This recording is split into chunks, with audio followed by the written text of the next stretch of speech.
De certa forma, né, é uma saída esperada, né? Muita gente chiou, falou, não, vão se mandar essas mil e poucas pessoas que inicialmente estavam sendo denunciadas para a cadeia, né? Só que eu acho que o STF, né, ao atender até a demanda da OAB, ele deu uma boa saída, né? Ele falou assim, olha, quem cometeu um crime grave, que deve ficar entre 200 e 300, pode e deve ir para a cadeia, né? Agora, os demais que estavam no acampamento ou cometeram crimes de baixo impacto, assim, vão poder fazer o curso, prestar serviços à comunidade, e assim não ficam, como a Carla falou, não ficam impunes, mas também a gente não vai colocar de forma desnecessária quem não cometeu violência na cadeia, né?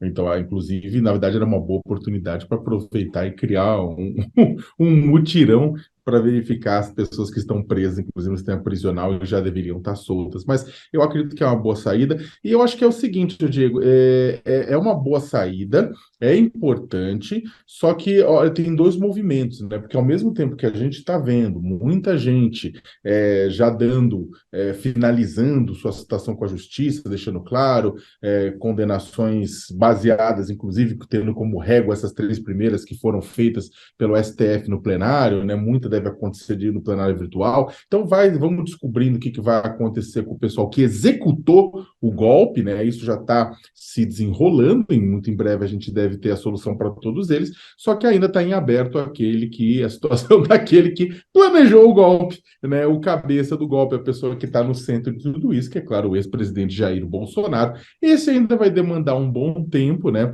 Porque é o que tudo indica, tanto a polícia quanto o próprio STF querem um caso bastante parrudo para poder condenar Jair Bolsonaro por tudo que ele fez com relação aos atos golpistas. A gente tem falado aqui, né, sobre todas essas ações, né, em curso em relação aos responsáveis pela depredação aqui dos prédios dos três poderes em Brasília, e uma coisa que a gente sempre reforça é a importância do exemplo, né, a importância da punição, a importância de que isso não passe em branco. A gente teve aí há umas semanas o STF também colocando as primeiras penas, né, julgando, fazendo os primeiros julgamentos aí desses réus, e aí, em contrapartida, é um universo muito grande, né? Foram 1.125 denunciados, e aí a gente precisa, né? A justiça tem o seu tempo, é um pouco mais moroso, e aí tem essa parte de acordo de pessoas que confessam, às vezes ali um crime um pouco menor, mas é importante o caráter educativo, realmente, como você destacou, essa questão do curso, essa questão de que as pessoas consigam debater e ter a consciência da gravidade dos atos do dia 8 de janeiro, né? Eu acho que mais do que isso, a gente precisa ter a punição penal, a gente precisa responsabilizar também os financiadores desses atos, as investigações estão em andamento, a gente precisa ter punição didática para que isso não volte a acontecer e nem a ideia, né, disso, a ameaça de uma ideia como essa volte a acontecer, porque a gente não vai esquecer tão cedo esse 8 de janeiro e é importante que se avance, tanto nessa parte dos acordos, para que a gente possa educar essas pessoas, reeducar, né, reinserir essas pessoas aí no contexto da democracia e também exemplo nessas punições para que as pessoas pensem muito bem antes de imaginar que podem cometer delitos como esse e atentados contra a democracia, né, Diego? As Forças Armadas, quem usa esse argumento, inclusive, de que estão sujando, estão manchando a imagem das Forças Armadas, trata as Forças Armadas como se fossem hipossuficientes, como se fossem pessoas que são incapazes de tomar suas próprias decisões. As Forças Armadas fizeram uma decisão, elas pularam de cabeça no governo Jair Bolsonaro. Pularam, inclusive, antes, né? Já se preparando, apoiaram a eleição, muitas pessoas apoiaram a eleição do Bolsonaro, depois pularam. Milhares de militares assumiram cargos, né, comissionados na esplanada dos ministérios. Tivemos muitos ministros, né, que eram oficiais da ativa, né, e da reserva. Tivemos, inclusive, um general como vice, Braga Neto, né, que comandou a intervenção, a fracassada intervenção de segurança pública no Rio de Janeiro, né, em 2018. Então, o que acontece? A gente teve um envolvimento e eles ganharam muita coisa em troca. Ao dar respaldo para um governo responsável por 700 mil mortes, responsável por casos de corrupção na educação, responsável por tentativa de golpe de Estado, responsável por tantas e tantas coisas, né? Eles deram respaldo ganharam o quê em troca desse respaldo? Ganharam uma reforma da Previdência que foi extremamente benéfica para eles, enquanto o restante dos trabalhadores levou na cabeça. Ganharam mudança de plano de carreira, também eles reclamam, mas foi positivo para eles. Ganharam bons salários, né? E em troca tiveram que fazer, como eu falei, tiveram que pagar um pedágio vergonhoso, né? As Forças Armadas que haviam também, por conta própria, pulado de cabeça e dado um golpe militar em 1964 e ficado até aqui no esgoto, né? Até o último fio do cabelo no esgoto e passado as décadas seguintes tentando limpar essa imagem fedorenta deixada por um golpe militar violento que desapareceu e matou e torturou, vamos deixar bem claro, né? As Forças Armadas são fundamentais para qualquer país. As Forças Armadas são essenciais para qualquer país e desempenham um papel importantíssimo. Agora, isso não mitiga o fato das Forças Armadas terem cometido um golpe, torturado, matado e tudo isso mais. Da mesma forma, o fato das Forças Armadas serem importantíssimas para o país não mitiga nada o fato deles terem de cabeça apoiado as ações golpistas de Jair Bolsonaro. Ah, mas como um todo? Não, é claro que não foi como um todo as Forças Armadas, mas teve muita gente, e não estou falando de praça, não estou falando de sargento, de cabo, de soldado, estou falando de gente grande, de general, agora de almirante, como a gente viu o caso do Garnier, de major, de coronel, de tenente-coronel Mauro Cid, general Mauro Cid pai, que ia vender joia para o Jair. Então, o que aconteceu? Deu-se respaldo na tentativa de golpe eleitoral para o Bolsonaro, e aqui entra inclusive a chefia da cúpula dos três poderes, com aquela ação de monitorar as urnas, o que foi ridículo, e depois com aquelas notas públicas dizendo, olha, nós não achamos nada de errado, mas não significa que por nós não acharmos nada de errado, nada aconteceu. Mas pelo amor de Deus, quem escreveu isso foi a cúpula das três forças, sabe? Então, ou seja, precisa investigar direitinho o envolvimento de oficiais, de quem da cúpula das três forças que contribuiu. É claro que no final do dia, houve o quê? Abraçou-se o legalismo e vamos lá. Né, na aeronáutica e o exército, tipo, a maioria falou, não, bora lá, não, e ao contrário do Garnier e da Marinha. Mas o que significa que não teve gente das cúpulas que toparam e que participaram e que ajudaram exatamente para manter o seu cascalho e manter Jair no poder. E isso, Diego, só para terminar, a gente precisa, não pode deixar aberto. Da mesma forma que os bagrinhos estão sendo condenados agora e para cadeia, vai ter que ir oficial, sim, pro Chilindró, se fez bobagem. A gente teve aí a matéria do Aguirre essa semana, uma matéria muito importante que balançou aqui todo o entorno do ex-presidente, né? Toda a cúpula militar, os ex-ministros militares, porque agora fica aquela coisa, né? É alguém que era de estrita confiança do círculo de Bolsonaro, que era assim, que durante o governo Bolsonaro, a gente sempre lembra que se tornou aí um dos principais conselheiros do Bolsonaro, fecha essa delação com a Polícia Federal e diz que ali, naquele ciclo, com a participação de integrantes das Forças Armadas, se cogitou o golpe, se falou sobre isso, se analisou essa possibilidade.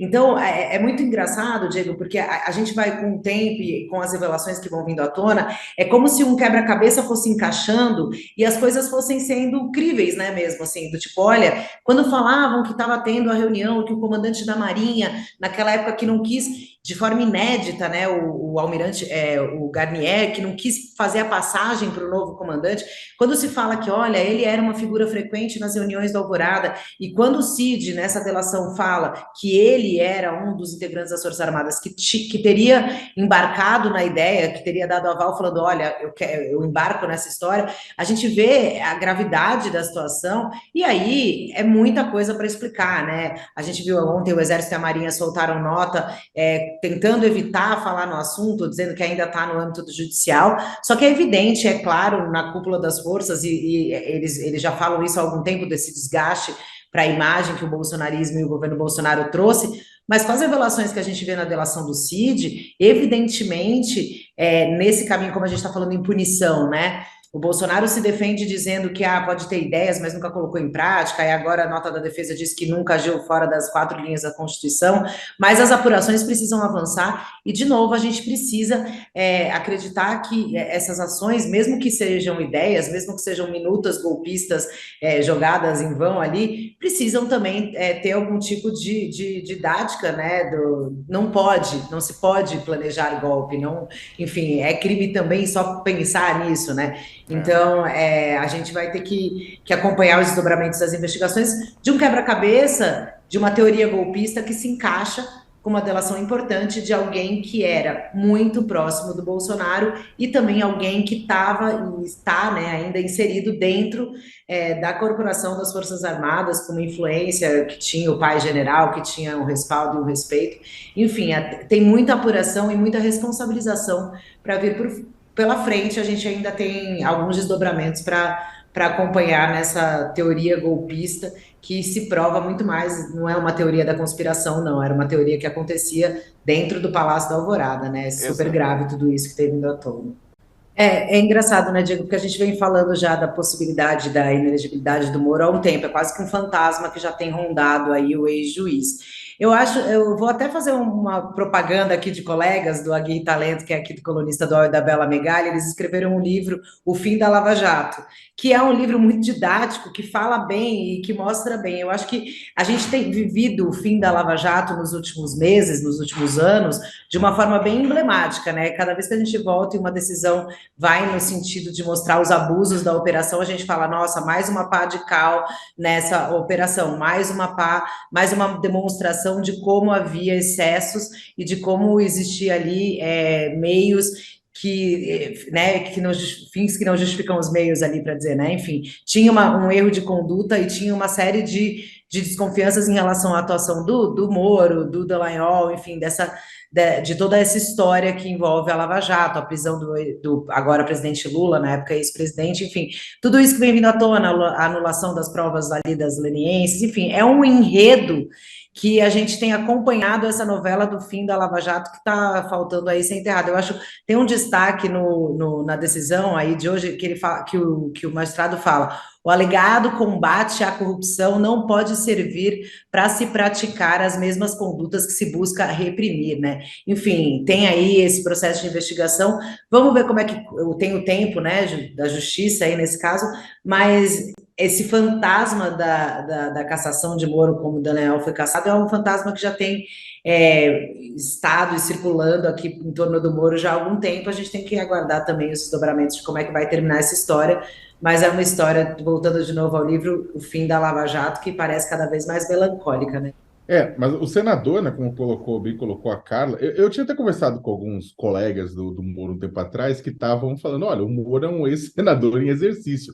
Por conta da ação que está correndo no Tribunal Regional Eleitoral do Paraná, né, você tem gente no PL, no PT se movimentando já, pensando na eleição que pode ser aberta, né, devido à vacância do cargo do Moro, na eleição para vaga de senador, né? Você tem PP, inclusive Ricardo Barros, a própria Glaze não se negou a possibilidade de disputar, né? Roberto Requião, o pessoal já está de olho, já está discutindo a vaga do Moro, né? Olhando o Moro como um Walking Dead nesse sentido, né? De que é uma pessoa que mais cedo ou mais tarde vai acabar sendo caçada, né? E em parte disso, o pessoal fala, é política. É claro que tem a questão técnica, né? Do abuso do poder econômico, da qual ele é acusado, né? Por causa de questões relacionadas à campanha do Podemos, depois campanha do União Brasil, né? Extrapolar os limites e tudo isso mais. Mas é claro que os tribunais superiores, né? Principalmente o STF, o TSE, que é composto em parte por ministros do STF, olha com um certo. Hoje olha com um certo desprezo para a figura de Sérgio Moro, né? E muito por conta do que tudo que foi revelado através da Vaza Jato, através daquelas mensagens entre Moro e a força-tarefa do Ministério Público Federal, comandada por Deltan Dallagnol, né, que acabaram combinando o jogo para a condenação de Lula, entre outras pessoas, né? Então, aquilo foi para fora, todo mundo ficou sabendo que eles estavam rolando, combinando. Teve muito juiz do STF, ministro do STF, que sentiu que foi colocado como otário na história, né? Defendia e aí acabou mudando um pouco de posição. Então, não está um terreno positivo para o Moro. E aí agora, todas essas informações, como o caso da Petrobras, de que ele destinou esses 2 bilhões, mais de 2 bilhões, de volta para a Petrobras, mas de uma forma sem uma análise técnica maior, simplesmente para gerar uma narrativa de que estamos devolvendo o dinheiro para a Petrobras, mesmo que ainda não houvesse uma condenação final e tudo isso mais, né? Isso apenas alimenta essa imagem de que era um juiz que fazia as coisas passando por cima das regras, passando por cima das leis, né? E isso não ajuda em nada. O comportamento do juiz Sérgio Moro não ajuda em nada o julgamento ou a análise do senador Sérgio Moro e do futuro do senador. Nem o blogueiro Sérgio Moro, que ele é bastante atuante nas redes sociais e respondeu, né? Replicou no falecido Twitter, o atual X. Vamos ver o que ele disse? No fantástico mundo da Corregedoria do CNJ, recuperar dinheiro roubado dos bandidos e devolver à vítima, a Petrobras, é crime. Só mesmo no governo Lula, foi o que ele disse, Sakamoto. A questão é outra, né? Vamos colocar da seguinte forma esse caso. O que ele está falando, olha, eu peguei o dinheiro da vítima e devolvi.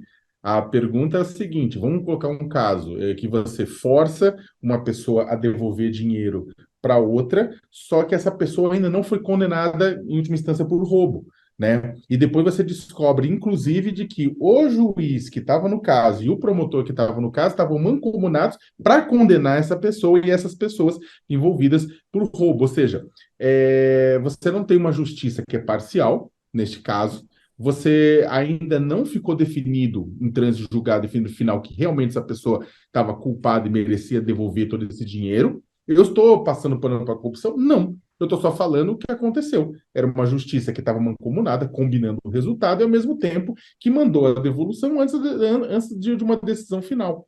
Então, isso não é esquisito? Agora, coloca para a sua vida pessoal. Você tem, por exemplo, está disputando com o governo federal o dinheiro, impostos, etc. O governo fala, não, vai devolver agora, não importa, não é conta e juízo, vai devolver para a Petrobras tudo agora. Pô, mas eu não fui condenado ainda, não teve nada com relação a isso, eu estou discutindo, estou disputando. Não, não importa, vamos que vamos, cala a boca e paga. Né? Você não vai achar esquisito? Então, por que no caso da Petrobras você acha normal?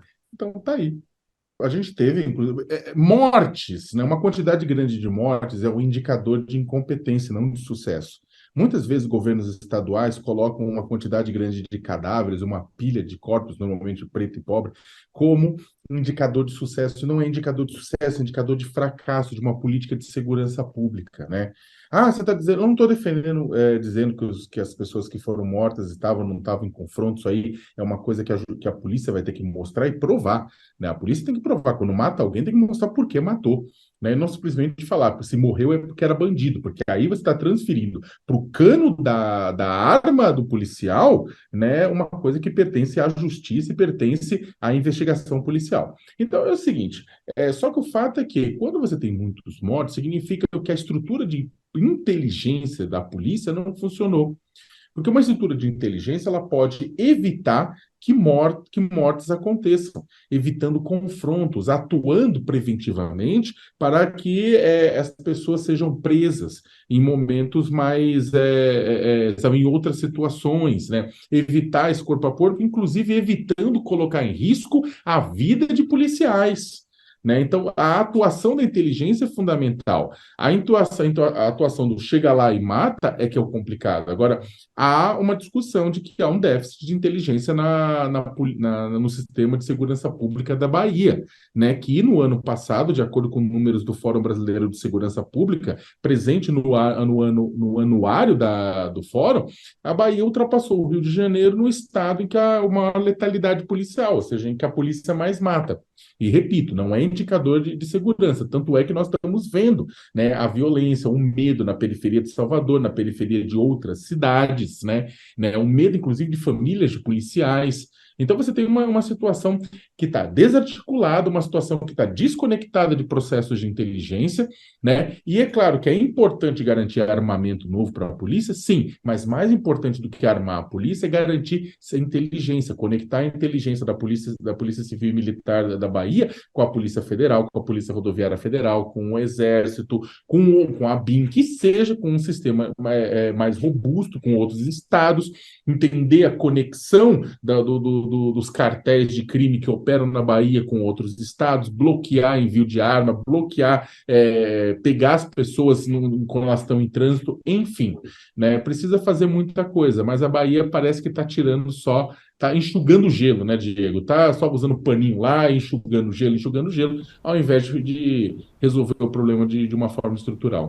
Olha, eu acho que o Sakamoto tocou num ponto muito importante, que é a questão de inteligência, porque ninguém nega, né, Diego, que a gente precisa de uma polícia eficiente, de uma polícia que lute para combater o crime. Mas o que a gente não quer ver e a gente tem assistido já com uma certa frequência, na Bahia principalmente, mas no começo do ano, há uns meses a gente teve aqui uma operação em São Paulo também com uma letalidade alta, é a polícia matando, porque a gente sabe que, infelizmente, a polícia ainda mata muito inocentes e essa coisa das pessoas mais vulneráveis, pretos e pobres em comunidades que acabam sofrendo com o excesso.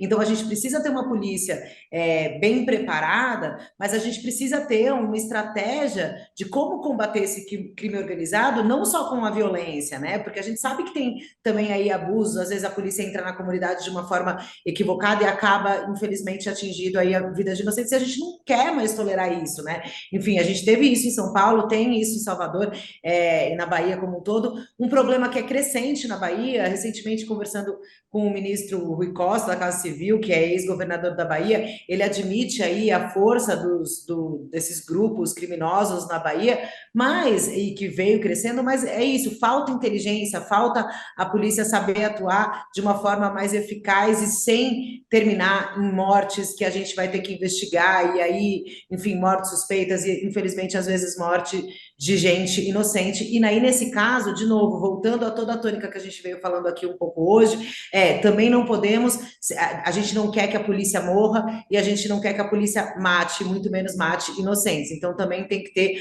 apuração e investigação nessas mortes das operações de hoje, para que a gente possa tentar combater esse problema, que é um problema nacional, mas que na Bahia está explodindo de uma forma muito assustadora, de uma forma mais estratégica e inteligente. Não adianta só dar arma e não ter a estratégia por trás para poder tentar fazer essa luta, né, contra o crime, que é uma luta bem complicada e bem difícil. E aí, ainda para chegar na questão da segurança das pessoas, né, como você falou do seu pai, Diego, para que as pessoas voltem a se sentir andando seguras na rua, enfim, é realmente tudo muito lamentável o que a gente está vendo aí nesses últimos meses na situação da segurança pública da Bahia. É um voto muito importante, um voto histórico, um voto que coloca uma pauta importantíssima, né, e que deixa aí a marca. A ministra Rosa Weber fez isso mesmo na sua despedida, deixando uma marca aí da sua despedida. Existia ali nos bastidores do STF já um certo entendimento de que o próximo presidente, que é o ministro Luiz Roberto Barroso, faria esse pedido, né, de destaque para depois o tema, que é um tema muito importante, seja levado de fato ao plenário, mas a ministra deixa o seu voto de mais de 100 páginas aí, para deixar uma marca mesmo do fim da sua gestão e do fim da sua passagem pelo STF, com um tema que é muito importante principalmente para nós mulheres, né, para que a gente tire os estigmas de uma questão que é uma questão de saúde pública em primeiro lugar, e é uma questão de um direito, né, e que, infelizmente, nesse caso, provavelmente vai continuar sendo discutido no plenário do Supremo, com a presença a menos de uma mulher, que é o que tudo indica. O presidente Lula deve indicar um homem para a vaga da ministra Rosa Weber, e aí a gente perde um pouco nesse quesito representatividade, mas espera ver aí o próximo presidente Roberto Barroso, ver quando que ele vai pautar. Tem algumas outras questões que ele deve colocar na frente aí logo no começo da sua presidência, mas há uma expectativa de que esse debate seja travado na Suprema Corte e é um debate muito importante, e aí é isso, né? Rosa Weber deixando a sua marca no final com o voto extenso, e que daí, como ela já fez esse voto e teve esse pedido de destaque, né? Esse voto acaba sendo computado. Então, conforme essa discussão avance no plenário físico, o voto da Rosa Weber vai contar, e por isso tão importante esse legado aí, essa história que deixa a Rosa Weber na sua despedida do Supremo Tribunal Federal, Diego. Então, Diego, a ministra Rosa Weber, no voto dela, ela tomou um cuidado para que logo no começo do extenso voto dela, ela tentasse afastar essa percepção. Claramente foi uma preocupação dela, né? Evitar dar a entender que o Supremo está atropelando, está legislando no lugar do Congresso Nacional. Ela coloca duas coisas em cima da mesa. Ela diz o seguinte: olha, primeiro que a democracia ela deve expressar a vontade da maioria, mas representando a dignidade das minorias políticas. Digo minoria política porque, claro, por exemplo, negros no Brasil são minoria, mas não numérica, são minoria em direitos, né? Mulheres não é minoria numérica, mas é minoria em direitos, né? Então a gente tem esses grupos, né? Na verdade, eles precisam ter seus direitos garantidos. Da mesma forma, né? Ela também falou o seguinte: olha, o Supremo Tribunal Federal tem todo o poder para verificar se uma legislação está de acordo ou não com a Constituição Federal. Nós não estamos legislando, né? Nós estamos, na verdade, apenas cumprindo a tarefa constitucional para a qual fomos constituídos, né? Ela até coloca assim: olha, alguém pode objetivar, até leu o trecho que ela falou assim: alguém pode objetivar de boa fé que caberia exclusivamente ao Congresso decidir sobre essa questão, né? Porque são eleitos, porque se trata do ente político formado por representantes eleitos periodicamente pelo voto, né? E investidos conforme a Constituição.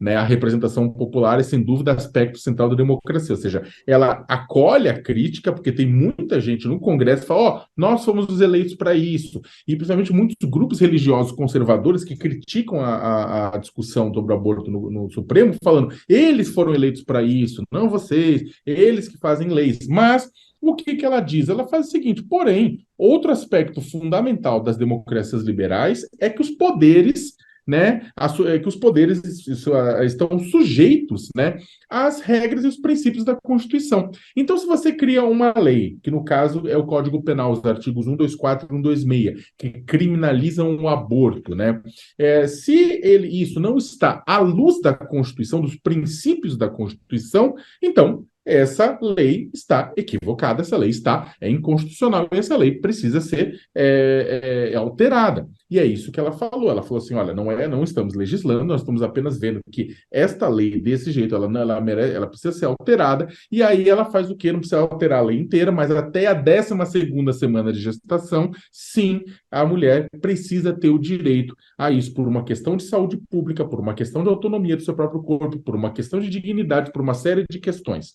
Né? Então ela coloca isso na mesa e fala: isso aqui é relevante. Agora, como bem colocou a Carla, isso vai se resolver agora? Não. Eu até tinha adiantado na quarta-feira a votação quando ela entrou, e eu falei lá: olha, depois que a Rosa votar, isso aí, ou alguém vai pedir vistas, ou isso aí vai para plenário físico. Por quê? Porque a ideia era entregar para a Rosa a possibilidade dela votar, porque ela está se aposentando. E a Rosa não confia, deixou claro com isso, que não confia que a pessoa que vai substituí-la, né, lá vai ter um pensamento igual, semelhante a ela, uma posição semelhante a ela, né? A depender dos nomes dos candidatos, como a Carla bem colocou, vai ser o contrário, né? O próprio presidente Lula, o ministro Zanin, é competente em uma série de pontos, mas ele fez a alegria dos conservadores religiosos no Senado, porque ele tinha uma posição, digamos, mais conservadora com pontos. E é uma certeza que não será uma mulher também, né? Eu acho que tem essa questão que é simbólica também, por ser uma mulher querendo votar em questões que abalam, né, a vida de mulheres. Olha, muito provavelmente não vai ser uma mulher. Eu estava até conversando com o pessoal no Planalto para saber como é que tá. O pessoal até me passou. Eu estava até fazendo uma anotação aqui para saber como é que estava a situação, né, da bolsa de apostas. Porque é o seguinte: tudo que se falar agora é bolsa de apostas, tá?